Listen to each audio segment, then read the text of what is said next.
When Michael told me about the plan for today, I was actually very alarmed. It is not often that a plan for a meeting at which I am the principal presenter includes a first responder and a second responder. I could only imagine what they thought I was going to do as I stood up here. When I heard that Michael was leaving the academy, I realized that this country was actually probably losing one of its very finest education researchers and, even more to the point, research managers, but probably gaining one of its finest deans, I predict. And in the great balance of things, I think that's a fair trade for the United States. Standing on the Shoulders of Giants is actually the title that I gave to a paper that was released a few months ago based on the last two chapters of Surpassing Shanghai. And in that paper are presented in very abbreviated form the results of about 23 years worth of international benchmarking by myself and by our staff at NCEE. What I'm going to give you right now is 25 minutes of vastly more abbreviated distillation of those last two chapters. I hope that encourages some of you to read the book. Here we go. Following my presentation of a distillation of our last 23 years of research, I will issue a challenge. I'm just putting you on notice. So the proximate background is as follows. As I said a moment ago, we've been benchmarking the top performing countries for more than 2 decades. In the spring of 2010, a couple of years ago, Arne Duncan asked Secretary General of the OECD if they would produce for the United States a report on the top performing countries and those rising up most quickly, from which the United States might learn something about how to achieve what they have been able to achieve. And he was, by the way, the very first Secretary of Education to have done that. The OECD then turned to us and asked us if we would produce that report for them under their supervision. That report was released, what, a year ago, December. Following that, we put together Surpassing Shanghai, which is based on that report, but which contains a set of recommendations for the United States, which the OECD did not contain at the request of the United States government. Just a couple of months ago, we started at NCEE something new. It is a web portal, and what it provides access to is a very wide range of information about the top performing countries in the world. That is, top performing in terms of student achievement. And we hope that some of you at least will be interested in it. If you Google ncee.org, it will take you to the Center on International Education Benchmarking and to a growing range of resources about other countries and their education systems. Most of you, I am sure, are familiar with our performance, that is the performance of the United States with respect to education achievement in relation to other students in the world. If you are not, I will share it with you in just a moment. But that is not actually the worst of it. Our status with respect to the degree to which we provide opportunity for the students at the bottom of the distribution is even lower, as I will show you in a moment. And that is not the worst of it. Our status with respect to the cost per student of educating students in our system is even worse. Here are the statistics. This is a display of the scores for the participants in the most recent administration of the Program on International Student Assessment by the OECD. You will see in yellow what the average score was for all of the countries assessed. I should tell you that a number of these countries are not first world countries, they are second world countries, and some are third world countries. And we come out, as you can see by this distribution, about in the middle of the distribution. There are many countries doing much better than the United States. That's our record with respect to education achievement. My second point had to do with equity. What this shows you is the percent of variance in student performance explained by socioeconomic status. That is to say, the degree to which how well kids do in school is a function of the socioeconomic status of their parents. And what you see here is the OECD average way over toward the right, and the United States way below that average. Every country on this chart below the blue dot of the OECD average, that is to say over on the left, is higher than us. That is, it does better than us with respect to this crucial statistic. But that's not the worst of it. This is a display of annual expenditure by educational institutions per students for all services. And way over on the left is the United States. We spend more per capita on our kids here in the United States in elementary and secondary education than any other country in the OECD rankings, save for the tiny principality in the middle of Europe. We're a big spender. So whether you look at student achievement, whether you look at equity, or whether you look at system efficiency, we are in very bad shape. Furthermore, one country after another is surpassing us. I should tell you, by the way, that we are not doing worse than we used to do. We're actually doing a little better. It's not that we are doing worse, it is that these other countries have figured out over the years how to surpass our achievement in each and every one of these domains.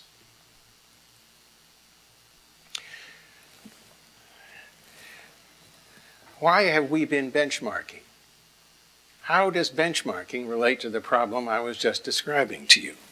I'll tell you.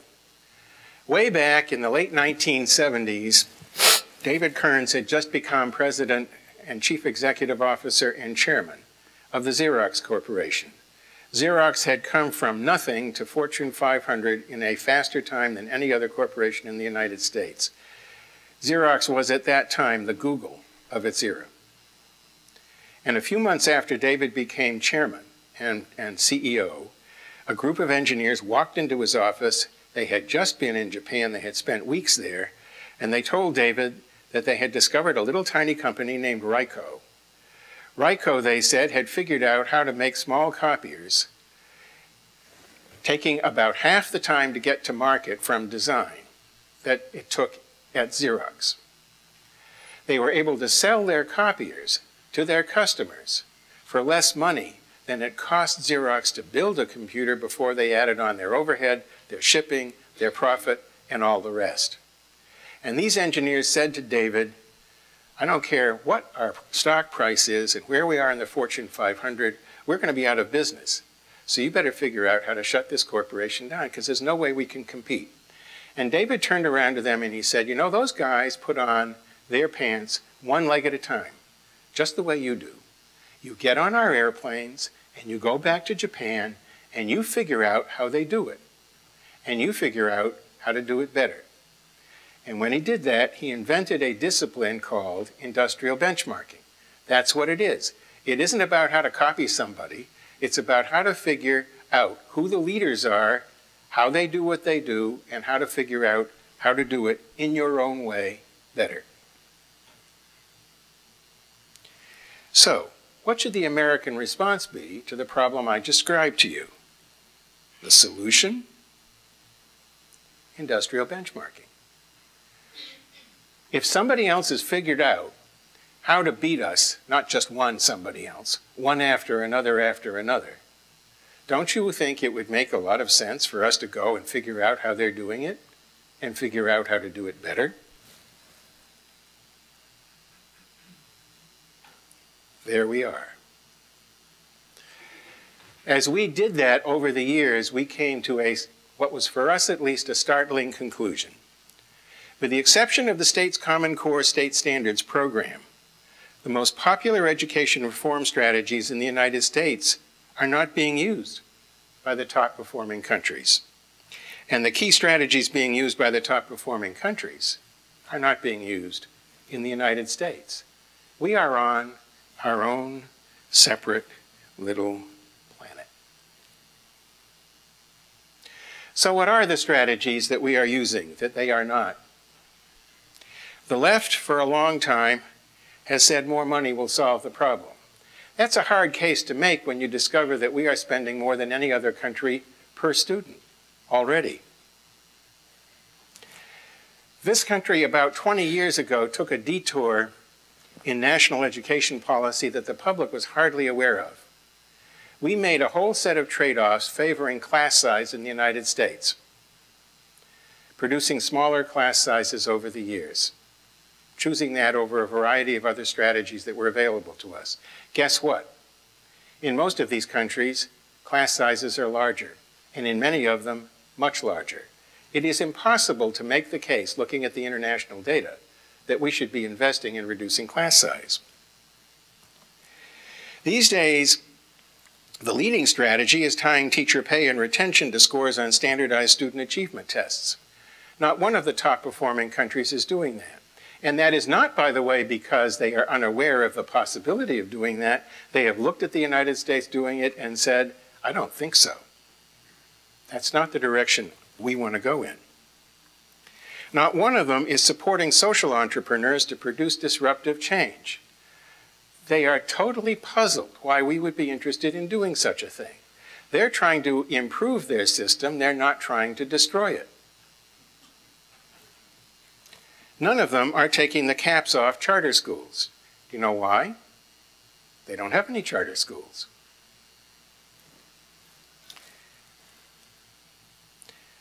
So what is it that they are doing?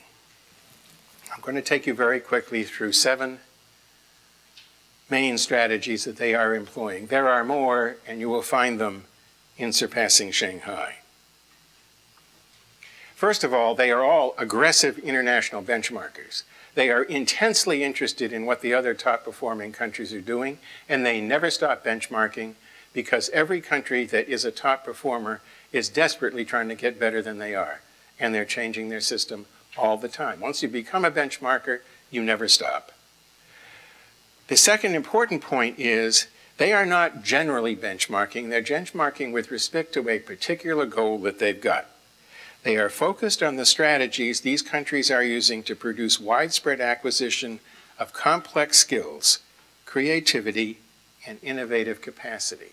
If you talk to them, they won't talk to you much about basic skills. They've gotten way beyond that. They're up to much more complex skills. That's what they're after.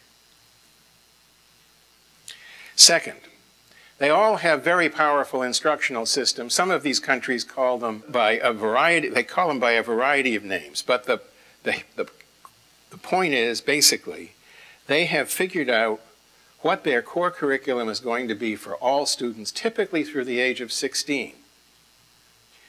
And they decide what subjects those students are going to learn. In most of these countries, there is very little elective choice until kids have mastered the common curriculum.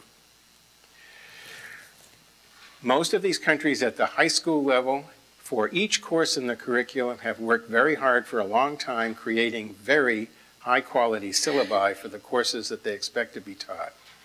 They have developed examinations which are keyed not to abstract standards, but to that curriculum and those courses and their design. They are curriculum-based exams. Not one of these countries has an examination which relies primarily on computer-scored multiple-choice tests. The reason for that has to do with what I said a moment ago. Their primary interest is in complex skills, in innovative and creative capacity. They don't think you can measure those things with computer-based multiple-choice tests.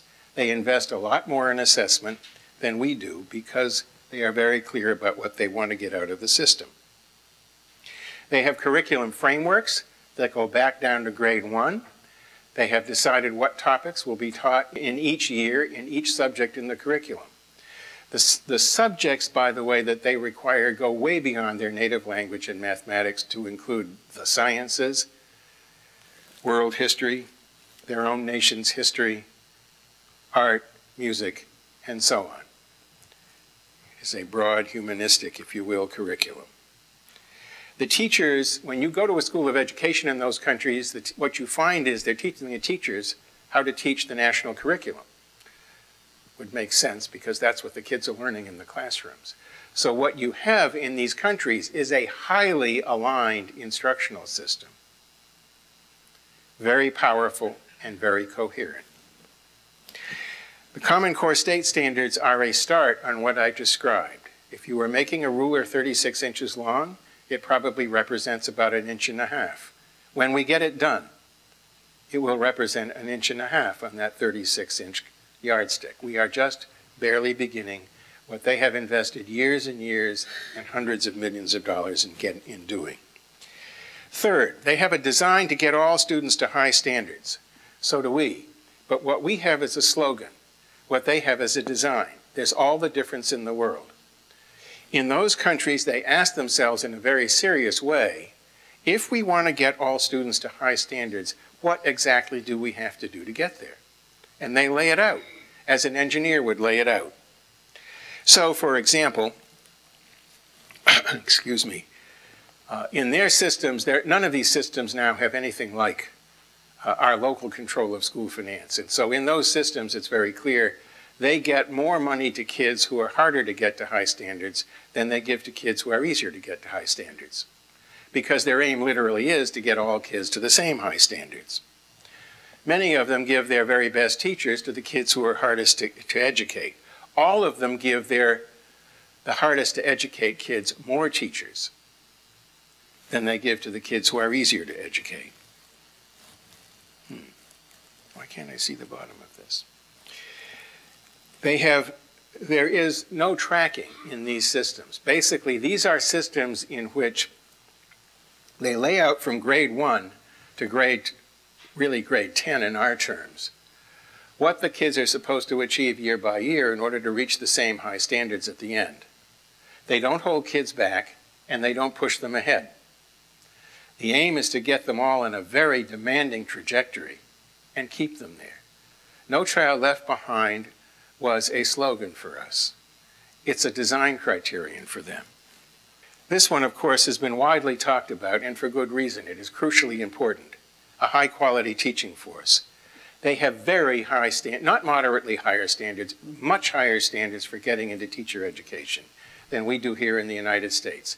In most of these countries, it is as hard to get into a school of education as it is to get into a professional school for the high-status professions: medicine, engineering, architecture. Most of them are moving teacher education from low-status institutions, in effect our formal normal schools, we don't call them that anymore, but that's what they still are, into their research universities. They're making sure that all of their candidates, including future elementary teachers, are deeply versed in the subjects that they teach. At the secondary level, they have to have majored in college in the subject they will teach. At the elementary level, what they typically do is they tell their elementary teachers, you are either going to be a teacher of math and science or you are going to be a teacher of your native language and history, and you have to have at least minored in those subjects. It is, in the United States, it is commonplace for teachers of mathematics in our elementary schools to have never taken a college-level mathematics course. Unthinkable in these countries. It is equally important to them that their teachers master the craft of teaching. So in virtually every one of these countries, in addition to really mastering the subject you're going to teach, you are expected to take at least a full year mastering your craft. There are no alternative routes in any of these countries. There is nothing like Teach for America where you are expected to be a teacher after a few weeks of instruction in teaching. They don't believe that works. There's a good reason for that, actually. It doesn't. Once their students get out of the schools of education, they are typically given to a master teacher in the schools and put under their wing in a year-long apprenticeship. They have a vastly reduced teaching load. Their master teachers give them demonstration lessons. They have these new teachers give demonstration lessons, and they critique them closely. They learn by doing. There are career ladders for people who want to remain in the teaching profession. In most of these countries, at the top of those career ladders, when you get to be a master teacher, you are paid as well or better than the principal in your school. None of this would happen if they didn't pay their teachers well. In most of these countries, beginning teachers are paid what beginning engineers are paid. So it makes it possible to recruit teachers from the same group of people who could otherwise be doctors, lawyers, architects, and engineers. The result of all of this is that the ratio of applicants to acceptances in the schools of education in the countries I'm describing are on the order of 6 to 1, 8 to 1, and 10 to 1. Imagine a school of education in the United States for which that was true.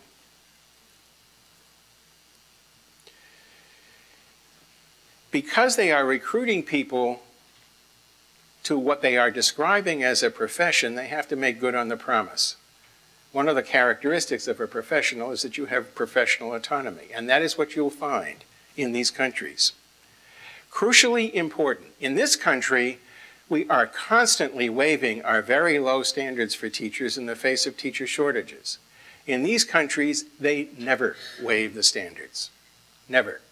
Why? Because they don't have teacher shortages. Because they have a built-in surplus of people who are qualified at a very high level to do the work. So that is why in these countries, it makes no sense for them to focus on getting rid of their worst teachers, which is our primary focus. They don't need to. They have schools in the country from one end to the other full of great teachers. Another slogan of ours on which we have yet to make good. By the way, the argument that our schools would be vastly better if only we could reduce the power of our unions or get rid of them altogether is not borne out by the evidence if you look at the top performing countries. Several of the top performing countries have some of the strongest teachers' unions in the world. The data show absolutely no correlation whatever between the strength of the unions in these countries and student performance. But I need to point out that most of the unions in those countries have adopted a professional, not an industrial model of work organization, a point to which I will get in somewhat more detail in just a minute. So here we are. If you look overall at what they are doing in these countries, they are converting teaching from a blue-collar occupation into a true profession, from a tailorized occupation into one of the kind that Peter Drucker described in The Age of Discontinuity, a profession involved in knowledge work. Again, you'll find these slogans in the United States, but you won't find management mechanisms in our schools that reflect them. In the industrial model, the Ford model of 1910, is a high volume, low cost, low quality, high waste model. The assumption of the managers is that the skill is in the machine, not the workers. The workers are a dime a dozen. They can all do the work. If you drop a few, it's easy to get others. They're treated like interchangeable parts. In a system like that, accountability runs vertically. It runs up to the supervisor. In that system, unions are expected, in our country required by law, to defend their workers irrespective of the quality of the work, which makes perfect sense because you don't expect the workers to do quality work in a system like that. It's not part of the idea. A professional model is the opposite in almost all important respects. In a professional model, the quality is in the worker. The skill is in the worker. The aim is to turn out consistent high quality, not low-priced, low quality, but high-priced, high-quality products. You use a professional model when what you're looking for is great discretion in the worker based on very deep knowledge, which the industrial worker was never expected to have. The worker is expected, therefore, to have high skills, not low skills. The primary accountability in a professional model is not to your supervisor, although there is accountability to the supervisor. It's really to your colleagues. The model is a collaborative model, not a model which is based on and assumes conflict. These are utterly different management models. Lastly, and in some ways most importantly, when you visit these countries that are high-performing countries, what you see is effective systems of education. This is the hardest thing for me to convey to people who've lived most of their lives in the United States, because you don't see a system that's not a system until you see a system that is a system. In the United States, it would take me a really long time to get to the bottom of this, but in the United States, if you look at education law for a particular state, it typically occupies a set of volumes which occupy 2.5 to 3 shelves. There's a reason for that. When we make education law or education regulation in the United States, we simply add to what went before. Pile after pile. Same thing happens in schools. In these other countries, something utterly different goes on. They ask themselves, with respect to each innovation, how does it fit with what we're already doing? In those systems, when you look at an individual part of the system, each part supports the next part. That's what an effective system is. We don't have a system in those terms. Many of the parts of our system conflict with the others, and we appear not to care. If I were to name for you the 2 reasons I think our performance is sinking so fast, it is because we don't have effective systems and we are not going after the best kids in our population to be our teachers.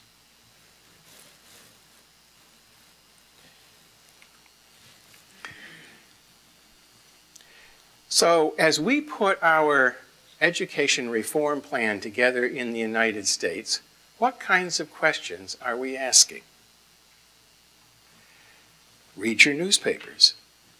How can we get rid of our worst teachers? How can we get more innovation in our schools? How can we break the back of the education establishment, which has captured the resources of the system for the benefit of the adults, not the students? If those are the questions, here are the answers. If you're really worried about getting rid of the worst teachers, then invent a measurement methodology that will identify them. And once you've identified them, put their names in the newspapers and shame them into leaving. That's one of our leading reform strategies.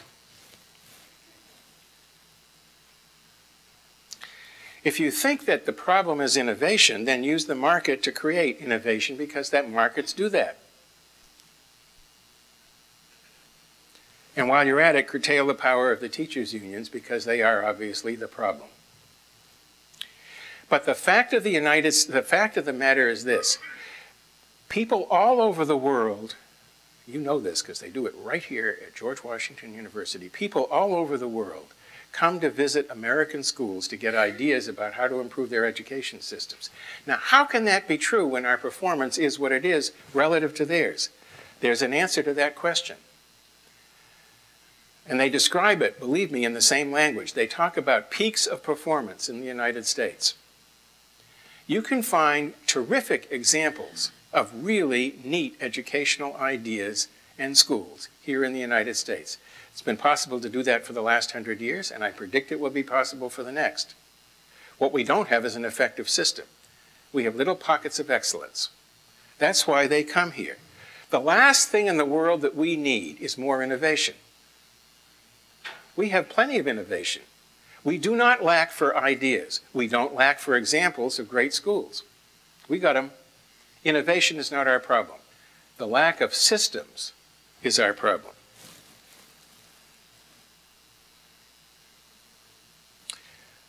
The questions being asked in the top performing countries have nothing to do with the questions I just shared with you that are being asked in this country. They're not asking, how do we get rid of the worst? Teachers, that is. They're asking, how do we get a whole teaching force of great teachers? That's their question. They're not asking, how do we create peaks of innovative excellence? They're asking, how do we create systems that will provide world-class education for all students? They're not asking, how do we challenge professional educators? They're asking, how do we build their capacity to do a first-rate job?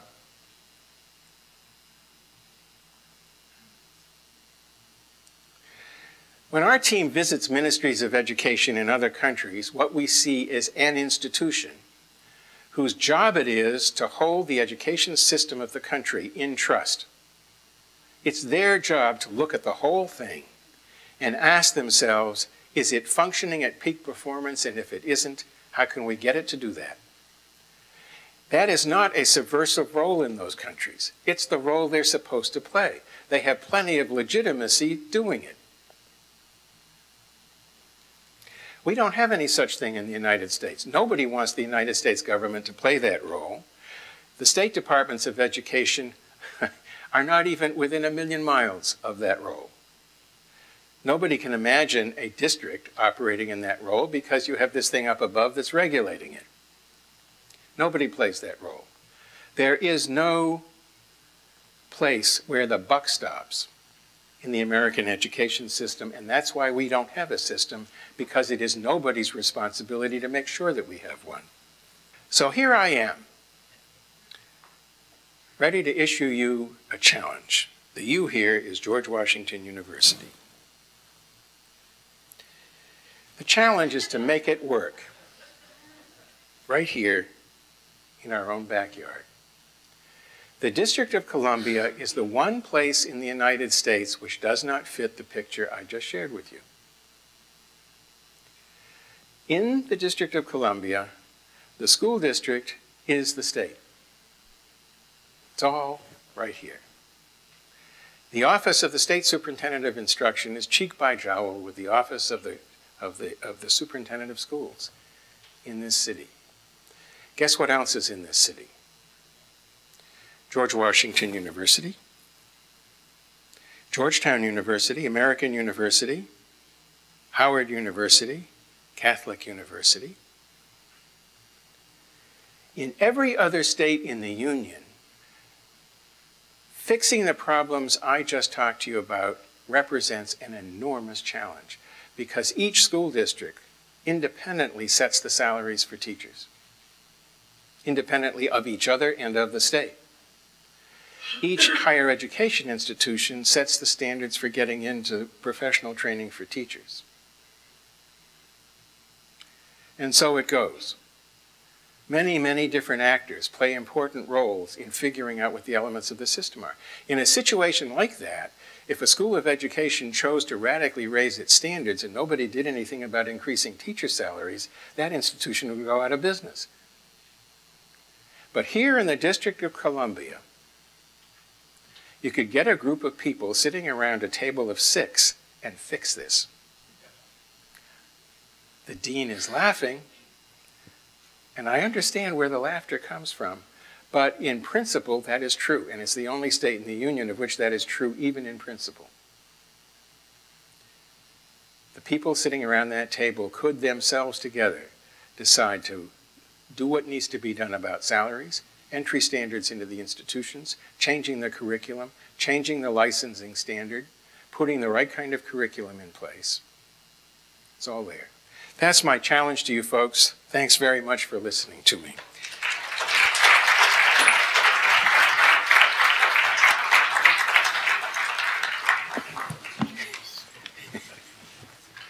And there are a lot of people in the District of Columbia who would be very heartened to learn that the future of reform in the United States could actually take root right here in the nation's capital if we get some of this right. So you want to elaborate on that some more and maybe answer Joan's question?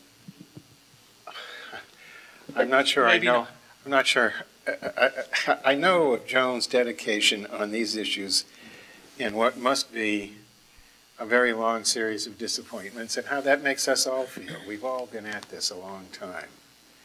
Some of us have been at reform in the District of Columbia for a long time. And yet still, I think it is quite possible to maintain a measure of optimism. It has never been the case in the District of Columbia that the research universities have actually decided to get together with the district to work on the issues that we were talking about. That has never happened. Some of them have done research. There have been any number of NGOs who have tried to do various things in the district, almost never with each other. There's not been a concerted response ever to the problems of this district, not what I would call a systemic response, which is what I was really calling for. I was calling for a systemic response modeled, in effect, on the main strategies used by the most successful nations. I continue to think that's a workable strategy.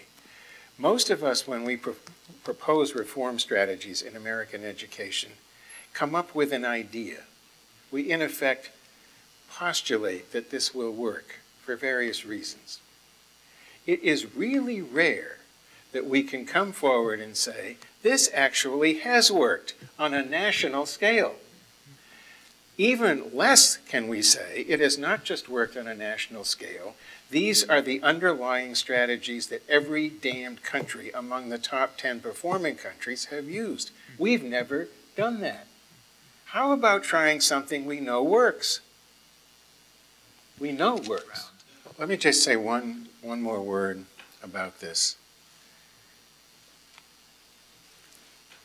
There is a lot of attention these days on Teach for America.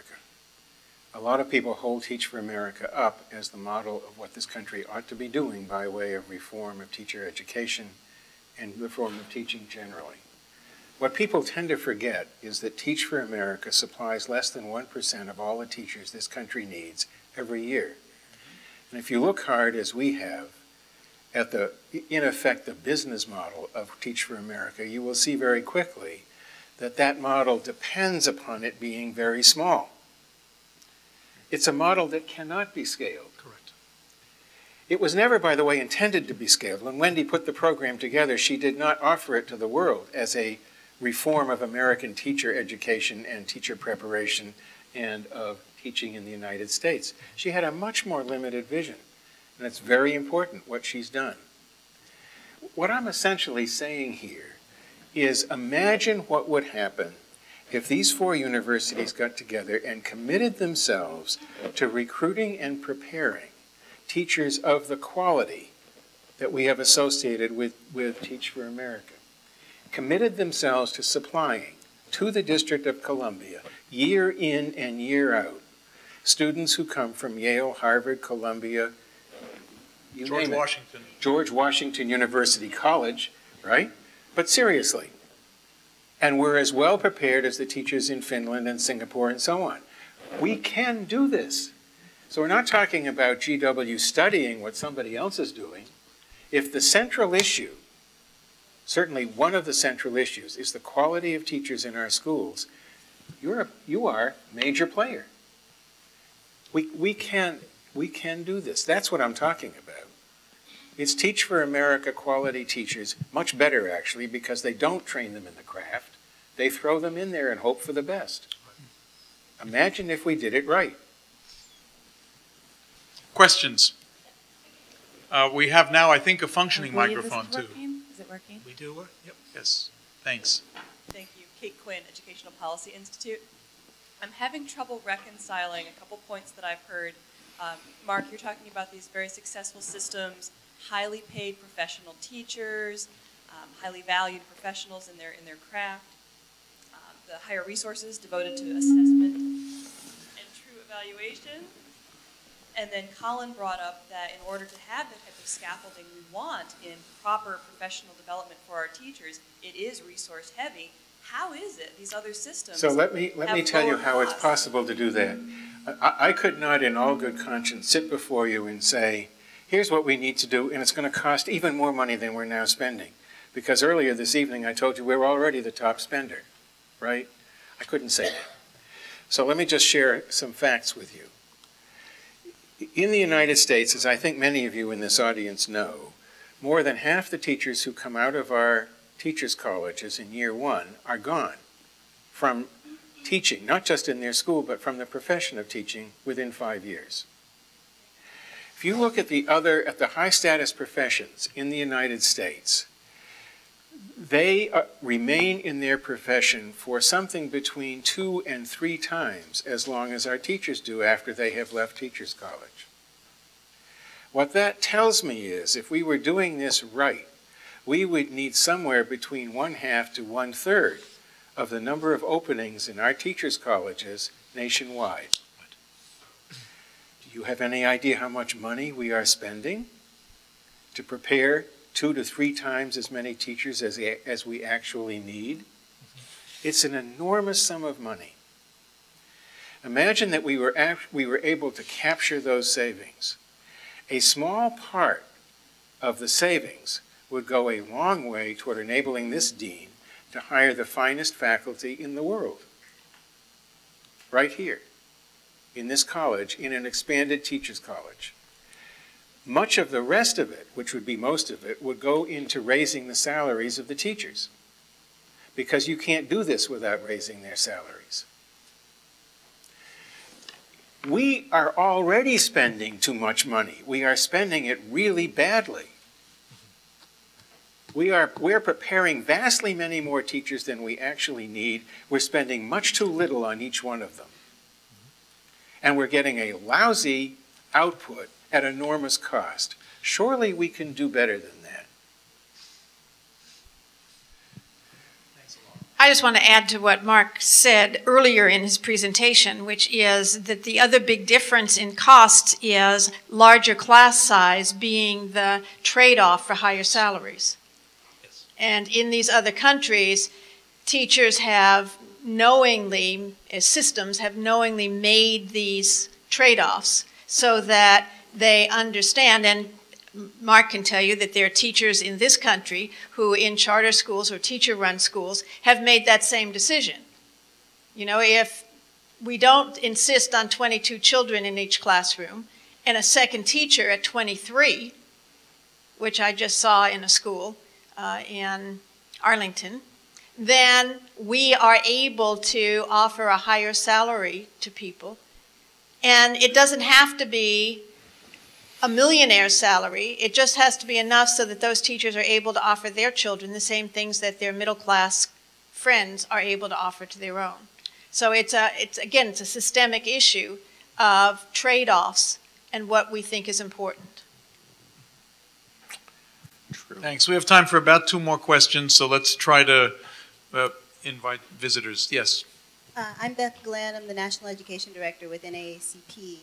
Thank you for your fantastic work. We've looked at standing on the shoulders of giants, and one of the things that we're particularly concerned about is accelerating learning, as you said, among those students who are coming from the bottom of the distribution. And I hoped you would speak to some more specific practices that you observed or that would foster or accelerate social mobility in the educational systems that you were looking at comparing, and particularly if you saw any movement or particular attention toward pre-K and early learning. Gosh, that's a very large territory, and I'll try to cover it very quickly. First of all, it is certainly true. When you read Surpassing Shanghai, you will come away with a very clear impression. Those countries that really do a good job with young kids are going to do a much better job through the entire system. You can't build a first-class school system on a bed of sand. What happens to the kids from the time that they're first in the womb until they get to first grade makes a great big difference. In most of Asia, most mothers are home most of the time. They're certainly home when their kids come home, and they have culture essentially provides a situation in which kids in Asia are very supported by their mothers and by their families. I say that because in most of those countries there is not a big formal government-run child care system. You have a culture, you have a set of practices in homes which essentially provide the same result. On the other side of the 2 ponds in Europe, what you find is much higher levels of support for young children than here in the United States, in every way. And either way, you're getting a result, both on the other side of the Pacific and on the other side of the Atlantic, much more support for kids than in the United States. The rate of poverty among children is off the charts in the United States compared to any industrialized country. This is an enormous drag on the success of the American education system before the kids open their first schoolhouse door. There is no doubt about that.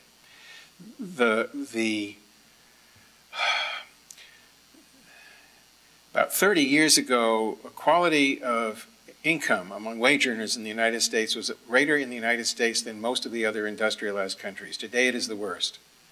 That has an enormous impact on kids, not just before grade 1, but actually throughout their entire career. So it puts a much greater burden on our system to try to compensate for that problem in our schools than is the case in most other countries. So when you talk about accelerated programs, You don't find accelerated programs in most of these other countries because they don't need them. So we shouldn't look to these other countries for good examples of accelerated programs. You don't find very many of them. What you find is that in the United States, the practice for a very long time in the United States, decade on decade on decade, has been for teachers in kindergarten and first grade to assign kids to different ability groups based on mostly their intuition about whether kids were, quote, fast or slow learners. What the record shows is that by the end of fourth grade, that kid's fate is sealed because the curriculum they've been given, if they've been put in a slow group, has been so unchallenging that even if they are in fact very bright, they're enormously handicapped by the lack of vocabulary that they have acquired. They will never get back up to where they should have been. So what you find in these other countries, by and large, is almost no streaming in compulsory education. You'll get different pathways above compulsory education, but in most of these countries, there is none in compulsory education. So their understanding of what they are doing as they design their system is that they are, as I was saying when I was at the podium, they look at where the kids are supposed to get to by grade 10. They then work that back grade by grade so they know where they're supposed to get to at the end of each year. They train their teachers to be very, very observant, use a whole range of tools to detect when kids are just beginning to fall off that trajectory, and they get them right back on it. They don't need accelerated learning, they just need a system that enables kids to stay on a very demanding track, and that's what they do.